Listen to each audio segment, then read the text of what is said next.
लोग हैं, आप लाइव स्ट्रीज देख रहे हैं। बिहार के चर्चित आईएएस रंजीत सिंह जी हमारे साथ मौजूद हैं। रंजीत सर मौजूद हैं। अब तो पढ़ाते हैं और 1,70,000 पदों पर बहाली होनी है। एक बड़ा मौका है। हम आपसे अक्सर बात करते हैं और इसी कड़ी में इस वीडियो के सिलसिले को आगे बढ़ाते हैं। जैसा कि हमने इंग्लिश को लेकर बताया, मैथ्स को लेकर बताया, काफी सारे सब्जेक्ट को लेकर बताया।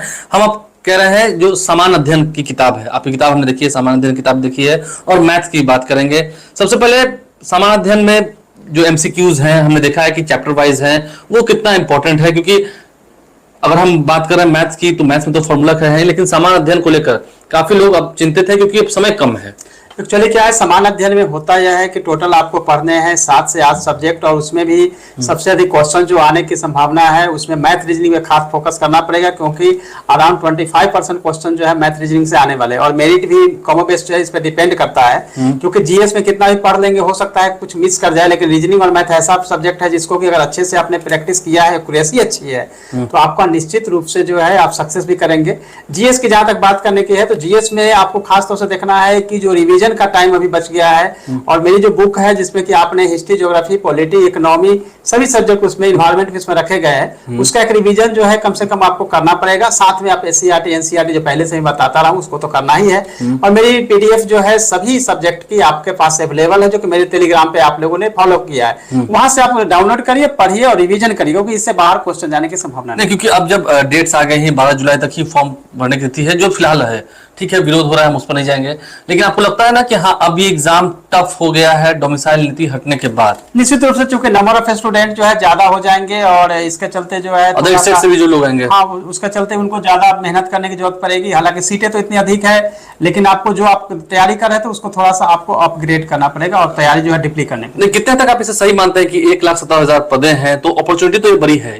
अपॉर्चुनिटी बड़ी है, क्योंकि पिछली बार जब 6th बैच का भी हो रहा था, तो जहां 90,000 94,000 सीटें थी, वहां पे सीटें जो भरी गई थी वो लगभग 60,000 के आसपास, 30,000 सीटें उस समय भी खाली रह गई थी। तो एलिजिबिलिटी जो है उसके हिसाब से देखें तो जो कैटेगरी में या फिर जो गर्ल्स की सीटें है वो खाली रह गई थी। इस बार भी जो सीटें है उसके हिसाब से देखें तो अपॉर्चुनिटी अच्छी है। आप सभी अगर प्रिपरेशन अच्छे से करेंगे तो सक्सेस जरूर होंगे, लेकिन जो चीजें हुई है उसके बारे में कमेंट्स करना थोड़ा मुश्किल है। लेकिन आप फोकस करिए, क्योंकि मतलब विरोध करने के लिए, लेकिन पढ़ने के लिए तो समय सच में कम है। हाँ, क्योंकि समय कम है, और आपको पढ़ाई पे फोकस करेंगे तो मेरे ख्याल से ज्यादा बेटर होगा। अच्छा, निगेटिव मार्किंग के बारे में जब बात हुई थी पहले वाली वीडियो में, आपने खुल के उतना नहीं कहा था, लेकिन अब जब निगेटिव मार्किंग को लेकर सब कुछ स्पष्ट हो गया है, तो लगता है कि निगेटिव मार्किंग से बचना है। कैसे बचना है, इसके तरीके देखिए। निगेटिव मार्किंग से बचने का सबसे आसान तरीका यह होता है कि सबसे पहले अगर रिवीजन अच्छे से करेंगे तो कंफ्यूजन नहीं होगा। कोई भी क्वेश्चन में अगर कंफ्यूजन आपके पास सामने नहीं रहेगा तो आप सही मार्क कर पाएंगे, पहला। दूसरा क्या होता है कि जब भी आप क्वेश्चन को सोल्व कर रहे हैं तो जो आपको आता है सबसे पहले उसको करना है। सेकेंड टाइम में जो आपको नहीं आता है या कम आता है, जिसमें कि आप जानते हैं कि 2 ऑप्शन हो सकता है, उसको टिक करना चाहिए। एलिमिनेशन मेथड जो है, जिसको कि छटनी पद्धति कहते हैं, छटनी विधि, जिसमें क्या करते हैं कि कोई भी 4 में से अगर आपको लगता है कि यह गलत है तो उसके आधार पे, या सही है उसके आधार पे आप एलिमिनेट करेंगे तो आंसर आपको 50% पे आप पहुंच जाते हैं। सो एलिमिनेशन मेथड को अभी से आपको प्रैक्टिस करनी होगी, क्योंकि अब ओवरनाइट इसको नहीं कर सकते हैं। इसलिए रट्टा मार की बात होती है। आप कहते हैं, आप भी कई बार इस बात को मानते हैं कि आपको चीजों में रटना चाहिए, लेकिन रटने में कई बार होता है कि ऑप्शंस जो, जैसे आपकी किताबें हैं या कई जो आपने कहा एनसीईआरटी किताबें वहां पढ़ रहे हैं, वहां पर वो ऑप्शंस उपलब्ध है, लेकिन एग्जाम में थोड़ा घुमा के क्वेश्चन पूछा जाता है, तो फिर उस केस में तो फंसेंगे ना। नहीं, तो उसमें क्या होता है कि जैसे अगर आपके पास 2 ही ऑप्शन होता है, या तो आप समझ जाइए, अगर नहीं समझ पा रहे हैं तो रट जाइए। 2 ही आपके पास ऑप्शन, इसके अलावा तीसरा कोई ऑप्शन नहीं। क्योंकि डेफिनेशंस तो यहाँ पर नहीं आ रही है, तो तय है। हाँ, लेकिन क्या होता है कि जो भी बीपीएससी एग्जाम लेगी उसमें 90% फैक्चुअल ही होगा।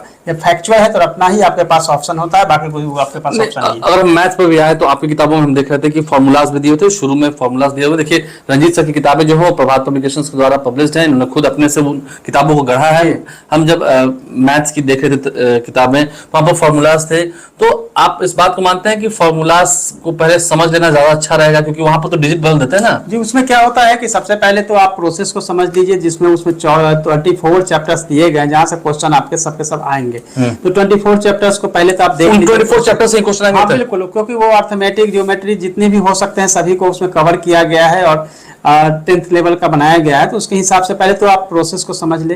प्रोसेस के बाद जो पीछे के चैप्टर में दिए गए हैं कि आप उससे प्रैक्टिस करिए, क्योंकि प्रैक्टिस जितना ज्यादा अच्छे से करेंगे उतना आप आसानी से क्वेश्चन को सोल्व कर पाएंगे। प्रोसेस को केवल समझ लेना ही आसान नहीं होता। जैसे साइकिल चलाने के लिए हम लोग केवल जानते हैं कि साइकिल ऐसे चलाना, लेकिन जब तक आप उसको चलाएंगे नहीं बार बार, जब तक नहीं, जीतेंगे होता है नहीं, कि तब तक आप जिस हम सीखेंगे। प्रैक्टिस सेट में हम तैयारी कर रहे हैं कि आपकी प्रैक्टिस सेट है और बहुत से प्रैक्टिस सेट है उसमें तैयारी कर रहे हैं, तो होता है कि वहां पर नंबर 2 इस्तेमाल किया हुआ है, नंबर 3 इस्तेमाल किया हुआ है, लेकिन क्वेश्चन में उन्होंने Yes, चेंज yes, कर yes, दिया। yes. कई बार होता है कि आपका प्रोसेस वही है, फार्मूला वही है, बट क्या है कि नंबर केवल चेंज हो जाता है। इसीलिए प्रीवियस ईयर्स का जो क्वेश्चन है बीपीएससी का लोग जी, उसको भी जरूर देखना चाहिए। मतलब प्रीवियस क्वेश्चंस काफी काम हाँ, आएंगे। काम आएंगे, इसमें मैथ में भी आपको काम आएंगे, जो क्वेश्चन पूछता रहा है उसी से संबंधित क्वेश्चन आपके नहीं, क्योंकि पूछेंगे। आप पहले से एग्जामों से तो इसकी तुलना नहीं कर सकते ना, पहले तो प्रीलिम्स भी था, मेंस भी था, क्योंकि आपने बताया था इस बार तो सिर्फ एक ही परीक्षा है ना। हाँ, तो एक परीक्षा प्रीलिम्स में भी मैथ क्वेश्चन पूछता रहा है बीपीएससी, तो उस क्वेश्चन को भी देखेंगे तो एक आइडिया आपको लगेगा।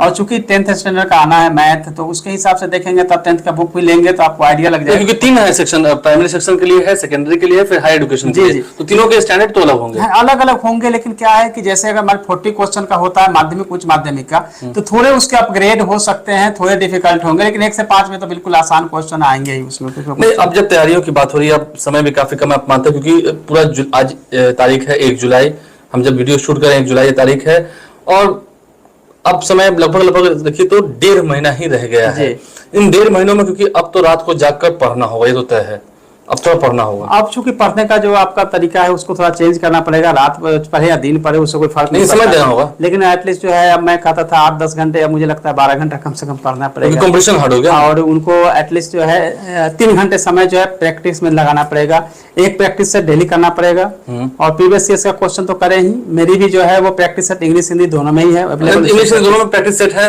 आपको लगता है कि आपने कम से कम 50-60 उसमें प्रैक्टिस सेट रखे हैं, एक दिन में एक हो जाएंगे? क्योंकि अभी 20 का ही रखा गया था, उसके अलावा भी देखेंगे एनसीईआरटी की, मेरी जो एनसीईआरटी बेस्ड प्रैक्टिस सेट है एमसीक्यू की, उसमें हर सब्जेक्ट का, हिस्ट्री है, ज्योग्राफी है, पॉलिटी है, इकोनॉमी है। क्योंकि आपने उसमें अपनी किताबों में भी जिक्र किया है कि एनसीईआरटी बेस्ड क्वेश्चन है, ज्यादा फोकस एनसीईआरटी पर है। एनसीईआरटी पे फोकस इसलिए है क्योंकि बीपीएससी ने कह ही दिया है कि आपको एनसीईआरटी बेस्ड ही क्वेश्चन पूछा जाएगा, तो पता हो चुका है कि कहाँ से क्वेश्चन आएगा, कहाँ से सिलेबस आएंगे।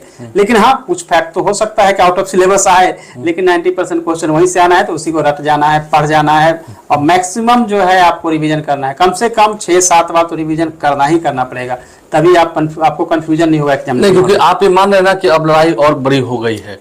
आपकी मुस्कान बता रही है कि लड़ाई बड़ी हो गई है। निश्चित रूप से, क्योंकि आपके लिए एग्जाम टफ है, तो टफ के हिसाब से सोचना है, कभी इजी। हालांकि पहली बार जब ये परीक्षा हो रही है बीपीएससी के माध्यम से शिक्षकों के बिहार में भर्ती, क्योंकि आप भी प्राइमरी एजुकेशन के डायरेक्टर रहे हैं, उस वक्त तक आपके पास भी कई सारे आइडियाज हैं, उस वक्त ऐसी बहालियां नहीं होती थी।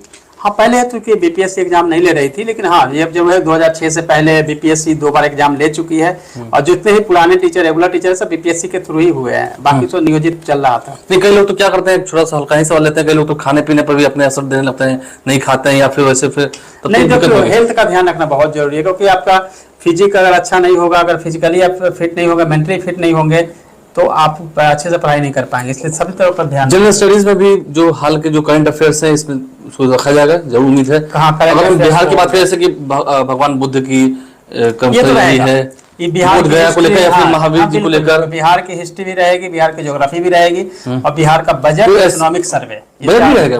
बिहार का बजट भी पढ़ना पड़ेगा। बिहार का बजट कितने लाख करोड़ का, ये भी हो सकता है सवाल। हाँ, तो ये भी हो सकता है किस पे ज्यादा खर्च किया जा रहा है, एजुकेशन पे सबसे अधिक खर्च हो रहा है, तो वो देखना पड़ेगा कि कितना % जो है वो किस पे कहाँ खर्च हो रहा है, बजट कितना है, कितना घाटे का है, तमाम तरह की जो है वो ये सवालें उलझा सकती हैं। हाँ, बहुत सपाट सा होता है, ये तो नहीं उलझ जाएगा। इकोनॉमिक सर्वे भी बहुत आसान होता है, उसको कर सकते हैं, तो उसको कर सकते हैं, लेकिन आप पढ़ाई जरूर करें और मन से पढ़ाई करें। फिलहाल ठीक है, विरोधाभास कुछ लोग कर रहे हैं, कई लोगों की कई सारी मांगे हैं, वो होती हैं, लेकिन अगर आप पढ़ेंगे नहीं तो फिर अगस्त में परीक्षा कैसे देंगे, और आगे परीक्षा देनी है, आपको राजकर्मी का दर्जा पाना है, तो इतना तो संघर्ष करना होगा। हाँ, तो स्ट्रगल ही है, पूरी लाइफ ही स्ट्रगल है, और अभी 2 महीने संघर्ष करने होंगे। हाँ बिल्कुल, उनको पढ़ना पड़ेगा, उनको पढ़ना पड़ेगा। आप लाइव साथ बन रहे हैं, आपका बहुत बहुत शुक्रिया सर, जो आप ऐसे जो डाउट्स हैं लोगों के मन में उसे क्लियर कर रहे हैं। नेगेटिव मार्किंग को लेकर भी आपने इस वीडियो में विस्तार से बता दिया कि बचना है, थोड़ा सा बचना है। तमाम वीडियोस हम आपको दिखा रहे हैं, पहले वाले वीडियोस